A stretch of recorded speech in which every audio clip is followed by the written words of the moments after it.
నమస్తే, welcome to our channel. నేను మీ అనిల్. అక్కినేని నాగార్జున, కొండా సురేఖ గారి వివాదము అందరికీ తెలిసిన విషయమే.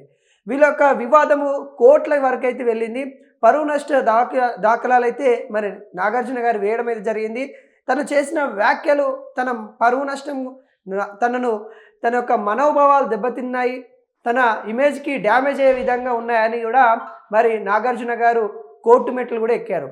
దాంట్లో భాగంగానే నిన్న కోర్టు కూడా వాళ్ళకి సంబంధించిన ఈ ఇరుపక్షాల వాదనలు విన్న తర్వాత ఈ కేసునైతే డిసెంబర్ 12వ తారీఖు అయితే వాయిదేయడం అయితే జరిగింది.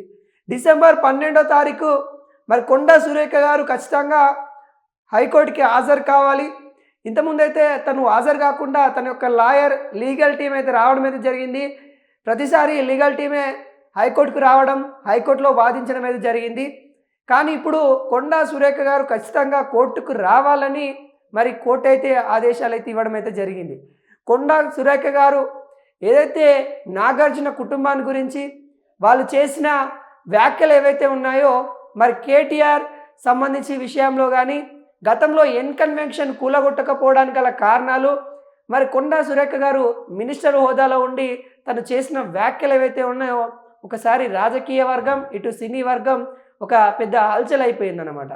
ఈ విషయం అందరికి తెలిసిందే.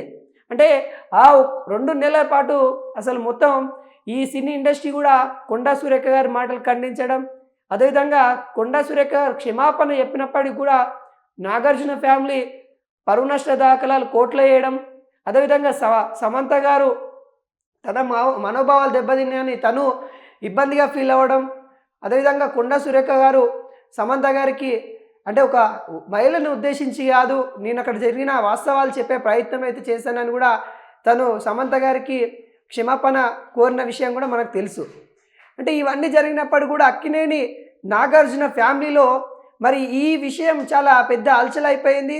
మరి ఇలా జరిగింది, మరి నాగార్జున గారు కూడా పరువు నష్ట ఇవి మా మనోభావాలు దెబ్బతిన్నాయని కూడా తను చేసిన కోర్టు కేసులలో ఇప్పుడు హైకోర్టులో అయితే నడుస్తూ ఉన్న దాఖలాలు అయితే కనబడతా ఉన్నాయి. ఈ హైకోర్టులో తను ఏదైతే చేశారో ఇప్పటికీ 4 సార్లు మరి సంబంధించిన హైకోర్టు ఇరు వర్గాలను పిలవడం, దానికి సంబంధించిన అంశాలని పరిగణలోకి తీసుకోవడం, తను మినిస్టర్ కాబట్టి తను రాలేక తను చాలా వర్క్లో బిజీ ఉండి తన యొక్క లాయర్ని పంపించడం, మరి అక్కినేని నాగార్జున వాళ్ళ కుటుంబంతో సహా వచ్చి తను ఏదైతే పిటిషన్ వేశారో దాని గురించి ఆయన వివరించడం జరిగింది. కానీ ఇప్పుడు కోర్టుకు ఖచ్చితంగా తను హాజరు కావాలి అంటూ మరి కొండా సురేఖ గారికి అయితే ఆదేశాలు అయితే ఇవ్వడం అయితే జరిగింది. ఈ కేసు మరి డిసెంబర్ 12వ తారీఖు తుది దశ కంటే మొత్తం ముగింపు దశకు వచ్చిందన్నట్టు కూడా మనకైతే అర్థమవుతా ఉంది. ఎందుకంటే అప్పుడు తను వచ్చేసి తను చెప్పే సమాధానం మీద మరి తీర్పు రానన్నట్టు కూడా మనకైతే కనబడతా ఉంది. అదేవిధంగా కొండా సురేఖ పైన పరువు నష్టంతో పాటు క్రిమినల్ కేసు కూడా నమోదు చేయాలని కూడా పిటిషన్లో పేర్కొన్నారు నాగార్జున గారు. అదేవిధంగా మరి ఈ అంశాలని పరిగణలోకి తీసుకున్న కోర్టు మరి కొండా సురేఖ పైన ఎటువంటి తీర్పిస్తారు, నిజంగా మరి తను చేసిన వ్యాఖ్యలు మరి ఎంతవరకు చట్టంలో నేరంగా పరిగణిస్తారు, మరి తన మీద క్రిమినల్గా కూడా కేసు పెట్టాలంటూ కూడా కొండా సురేఖ పైన మరి నాగార్జున చేసిన ఏదైతే పిటిషన్ ఉందో ఆ పిటిషన్లో మరి నిజంగా ఎంతవరకు పోతుంది.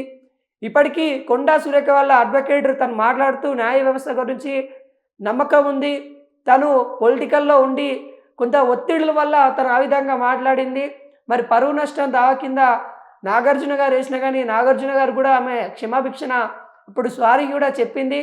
కానీ నాగార్జున కోర్టుకు రావడం తను పొలిటికల్ ఒత్తిళ్ల వల్లనే ఇలా మాట్లాడిందని కూడా వాళ్ళ లాయర్ చెప్పిన సందర్భం చూసాం.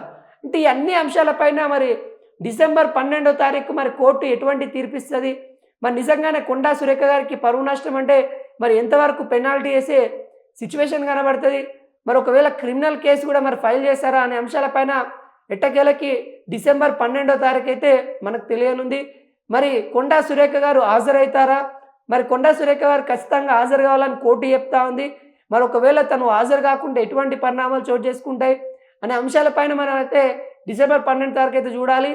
మరి కోర్టు మెట్లు అయితే ఖచ్చితంగా కొండా సురేఖ గారు మరి వెళ్తారని అనుకుంటున్నాను. ఎందుకంటే తను గతంలో కూడా న్యాయ పోరాటం చేస్తా అని చెప్పింది. మరి ఈ అంశాలపైన తను నాగార్జునను కించపరచాలని కాదు, కేటీఆర్ చేసిన దుర్మార్గాలని చెప్పడానికి ప్రయత్నంలో మరి నాగార్జున పైన వాళ్ళ అంటే మాజీ కోడలైన సమంత పైన ఆమె మాటలు మాట్లాడాల్సిన పరిస్థితి వచ్చింది. అప్పుడు ఆ మాటల్ని వెనక్కి తీసుకున్నా కానీ